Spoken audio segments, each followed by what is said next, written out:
मालिकांमध्ये जसे नवीन चेहरे आपल्या भेटीला येतात आणि तुम्ही सगळे प्रेमसुद्धा करताय, पण तसंच तितकंच किंवा त्याहून जास्त प्रेम हे आपले जुने जे चेहरे होते मालिकांमधले त्यावर तुमचं प्रेम अजूनही आहे. आणि आता माझ्यासोबत विकास पाटील आहे. खरं तर खूप दिवसांनी विकासची भेट झाली आहे.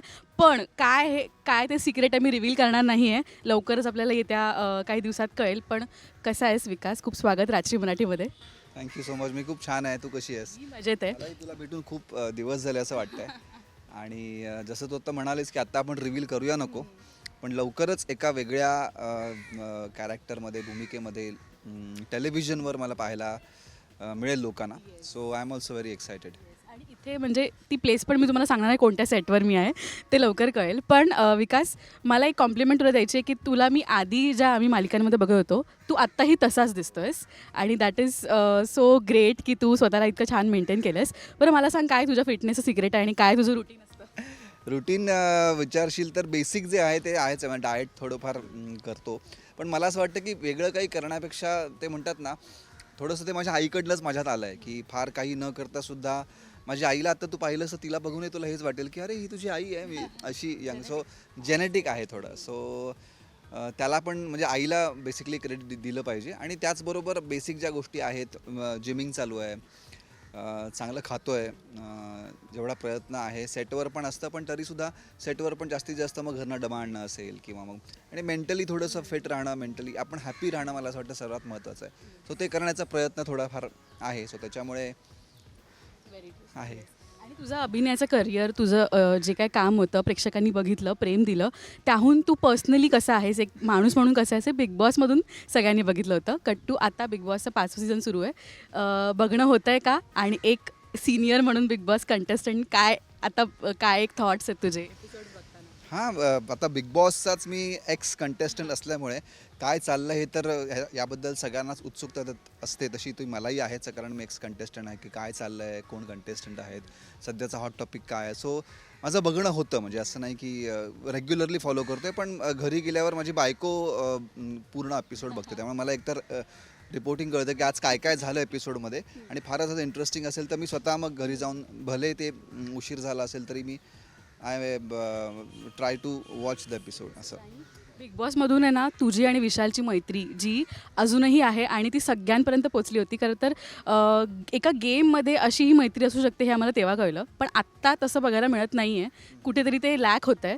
तुझं यावर काय व्ह्यूज आहेत की अशी कुठली मैत्री बघायलाच मिळत नाही? हो, म्हणजे तू आता म्हणालीस विशालची आणि माझी मैत्री. सो ते जे कनेक्शन झालं होतं ना, ते इतकं ऑर्गॅनिक होतं आणि इतकं ते तिथे झालेलं होतं किंवा त्याच्यामुळे ते खूप खरं वाटलं. आणि ते लोकं त्याच्यामुळे त्या कनेक्शनला, त्या नात्याला इतके कनेक्ट झाले की आजही जेव्हा जेव्हा मैत्री, जेव्हा जेव्हा भाऊ किंवा ह्या ज्या गोष्टी येतात, तेव्हा तेव्हा आमच्या दोघांचं नाव घेतलं जातं. व्हिडिओसुद्धा व्हायरल झाला होता मध्ये तो. आणि त्या ज्या गोष्टी ज्या पद्धतीने तिकडे जुळून आल्या होत्या, तो टास्क तसा आला होता. आणि ओव्हरऑल अख्ख्या सीझनमध्ये ज्या पद्धतीने आमच्या दोघांचा प्रवास पुढे पुढे जात राहिला, त्याच्यामुळे ते कनेक्शन इतकं छान बनत गेलं. आणि तुला खरं सांगतो, आत जेव्हा आम्ही होतो बिग बॉसच्या घरात, तेव्हा आम्हाला काहीच कल्पना नव्हती की बाहेर इतकं त्याच्याबद्दल बोललं जातं आहे, इतकं ते ॲडमायर केलं जातं आहे. बाहेर आल्यानंतर जास्त आम्हाला त्याची तीव्रता कळली की यार, इतकं आपल्या नात्याला लोकांनी ॲप्रिशिएट केलं, त्यांना ते आवडलं. सो असं काहीच ठरवून नव्हतं. बेसिक मला तेच म्हणायचं आहे तुला की त्या सीझनची खासियतच ही होती. म्हणजे अजूनही लोक म्हणतात की तिसऱ्या सीझनसारखा सीझन परत होणार नाही. त्यामागचं कारणच मला असं वाटतं की जे काही घडत होतं ते नॅचरली घडत होतं. त्यामागे थॉट नव्हता की आता आपल्याला हा बॉन्ड बनवायचा आहे किंवा आता आपल्याला हे कनेक्शन्स बनवायचे. ती बनत गेली आणि म्हणून ती खरी वाटली. आणि म्हणून ती लोकांच्या मनात अजूनही तितकीच अशी स्ट्रॉंगली राहिली आहेत असं मला वाटतं. तुझं फेवरेट कंटेस्टंट कोण आहे आत्ताच्या सीझनमध्ये? म्हणजे बघ, सगळेच आपापल्या परीनं प्रयत्न करतायत, नो डाऊट. प्रत्येकजण जो बिग बॉसच्या घरात जातो तो स्वतःला प्रूव्ह करण्याचा प्रयत्न करतच असतो. त्याच्याबद्दल मला कोणालाच असं काही करायचं नाही आहे. पण समहाऊ मला असं वाटतं की फेवरेट म्हणशील तर असा कोणी पटकन नाव तोंडात यावं असं कोणीच नाही आहे, अनफॉर्च्युनेटली. म्हणजे सगळेच आपापल्या परीनं प्रयत्न करतायत. पण हा सीझन, म्हणजे एका वाक्यात जर मला विचारशील या सीझनचं काय, तर मला वाटतं की राखी सावंतने तारलेला सीझन असं मी त्याला म्हणेन. म्हणजे हे खूप मोठं स्टेटमेंट आहे, बट सिरियसली म्हणजे ती येण्याच्या आधी जर तू पाहिलंस ना, असं नाही की गोष्टी घडत नव्हत्या, गोष्टी घडत होत्या. भांडणं होत होती किंवा काही कनेक्शन्स पण बनत होती, पण कुठेतरी ते भिडत नव्हतं मनाला, कुठेतरी ते खरं वाटत नव्हतं, कुठेतरी ते ओढून ताणून केल्यासारखं वाटत होतं आणि कुठलाच कंटेस्टंट असा कनेक्ट होत नव्हता. म्हणजे हे माझं नाही, हे बऱ्याच जणांचं असं मत आहे की माहीत नाही कनेक्ट होत नाही आहे. तर त्याच्यामध्ये आता त्याचा काही फॉर्म्युला नाही आहे की असं केलं तरच आपण कनेक्ट. ते खूप ऑर्गॅनिक आणि खूप अशा गोष्टी असतात ना की ज्या ते तिथे घडायला लागतात. समाव ते या सीझनमध्ये नाही घडत आहे असं मला वाटतं. आता नुकत्याच एक एपिसोडमध्ये सागर दादा असं म्हणाला होता की आम्ही इतकी वर्ष 50-25 वर्ष या इंडस्ट्रीत काम करतो आणि ते ह्या शोमध्ये येऊन नवीन जे आलेले असतात ते आम्हाला इतकं बोलतात की एका क्षणात आमचं जे करिअर असतं किंवा आम्ही जे इतके वर्ष कमवलेलं असतं ते एका चुटकीमध्ये निघून जातं. त्या स्टेटमेंटवर किती बिलीव्ह करतोस? ऑल्सो रुचिताला खूप जण म्हणत होते की हिला बाहेर काढा, कारण का तिचं बिहेवियर दीपालीताई आणि ह्या सिनियर मंडळींची जरा काही ठीक नव्हतं आणि आय गेस त्यामुळेच ती आज घरात नाही आहे. सो त्या स्टेटमेंटवर किती म्हणजे अग्री करतोस?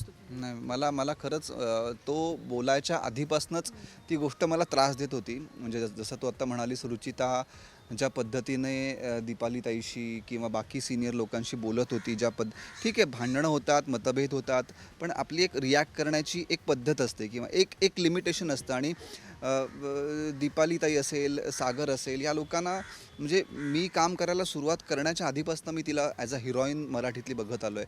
त्यामुळे तो रिस्पेक्ट, ती ती एक जाण असते ना की आपण मराठी इंडस्ट्रीतली एक असा चेहरा की जिने एक काळ गाजवला आणि अजूनही ती लोकांना आवडते. त्या व्यक्तीला जेव्हा तुम्ही इतक्या खालच्या लेवलला जाऊन बोलता, तेव्हा मला असं वाटतं की म्हणजे मी कुणालाही डिग्रेड करत नाही आहे, पण रुचिता सीझनमध्ये येण्याच्या आधी कोण होती, कुठे तिला पाहिलं होतं? मी तर तिला कुठेच पाहिलं नव्हतं. सीझन संपल्यावर पण माहीत नाही ती किती वर्ष लोकांमध्ये, ती ऑफकोर्स तिने काम करावं स्वतःवर, ती मेहनत घेते, तिच्या गोष्टींमधनं आपल्याला कळत राहतं.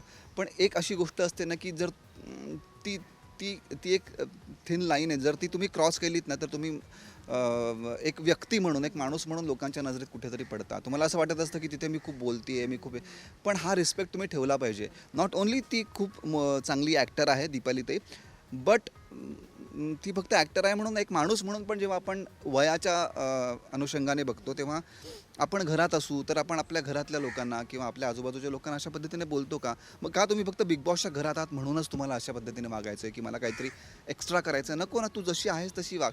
मग ते तू जर अशी वागते, मग तू बाहेर पण तशीच आहेस का? मग तू घरी पण लोकांशी असंच बोलतेस का? असे प्रश्न पडायला लागतात. सो या गोष्टीचा खूप त्रास झाला की हे लोक येतात आणि ॲक्टर्सना आणि मोठ्या मोठ्या लोकांना अशा पद्धतीने बोलतात. सो ह्याचं भान खरंच ठेवलं पाहिजे. म्हणजे मी आत्ताच्या जी काही नवीन मुलं आहेत, स्पेशली इन्फ्लुएन्सर्स जे आहेत, त्यांना मला कुठेच कमी लेखायचं नाही आहे किंवा त्यांचं कुठेच क्रेडिट मला काढून घ्यायचं नाही आहे. पण ॲक्टर्स जे आहेत, आता दीपालीताई असेल, सागरदादा असेल, अजूनही बाकीचे लोक असतील, ते खूप मेहनत करून इथपर्यंत पोचलेले आहेत आणि इतकी वर्ष ते काम करत करत आज या लेवलला पोचलेत. सो त्या प्रवासाचा, त्यांच्या गोष्टींचा रिस्पेक्ट तरी आपण ठेवलाच पाहिजे. सो तर ही गोष्ट, आणि तू जसं म्हणालीस, जेव्हा अति होतं तेव्हा तर मग त्याची मातीच होते. सो तसंच झालं आणि मग तिला एक चांगली खेळाडू असूनसुद्धा तिला त्या एका गोष्टीमुळे बाहेर पडावं लागलं.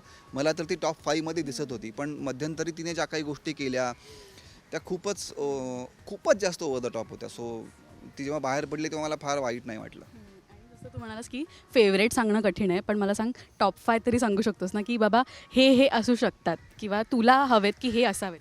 हा बघ, टॉप 5 तर आता क्लिअर कट दिसायला लागले आहेत. म्हणजे विशालचा गेम चांगला आहे, तो पहिल्यापासूनच आय थिंक त्याने एक सीझन केला पण आहे. सो त्याला गेम परफेक्ट माहिती आहे की काय लागतं या गेमसाठी. त्यामुळे पहिल्या दिवसापासून तो त्या दिशेने पुढे जातो आहे. त्यामुळे ते काही सरप्राईज नसेल की विशाल टॉप 5मध्ये असणारच आहे.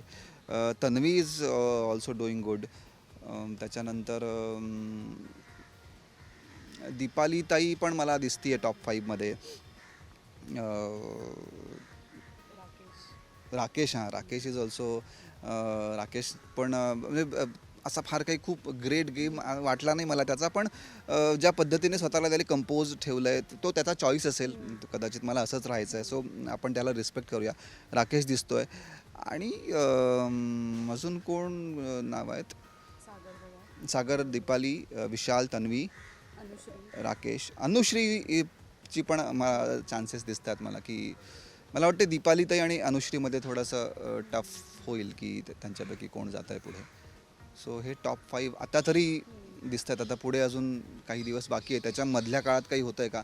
आणि ऑफकोर्स राखी जी आपण पण मला तर वाटते राखी या सगळ्यांच्या परे आहे, त्यामुळे तिला टॉप 5मध्ये टाकायची मला काही सांगायची गरज नाही आहे. तिचं एक बिग बॉसचं एक वेगळं स्थान आहे, ते आपण कधीच हलवू शकत नाही. सो ती सोडून हे बाकीचे 5 तरी मला आत्ता दिसत आहेत की ते स्ट्रॉंगली पुढे जात आहेत. तुमच्या सीझनमधले आत्ता त्यांच्या क्षेत्रामध्ये किंवा त्यांच्या कामामध्ये बेस्ट आहेत. विशालची मालिका सुरू आहे, आता नुकतंच लग्नही झालं, तर नवीन संसारही सुरू आहे. पण लवकरच आता तू रिव्हील करणार आहेस काय नवीन तुझं प्रोजेक्ट आहे, त्यात आपली मुलाखत होईलच, गप्पा होतील. पण तत्पूर्वी असं छान राहा आणि आम्हाला भेटत राहा. थँक्यू विकास आणि all the best. Thank you so much. Thank you.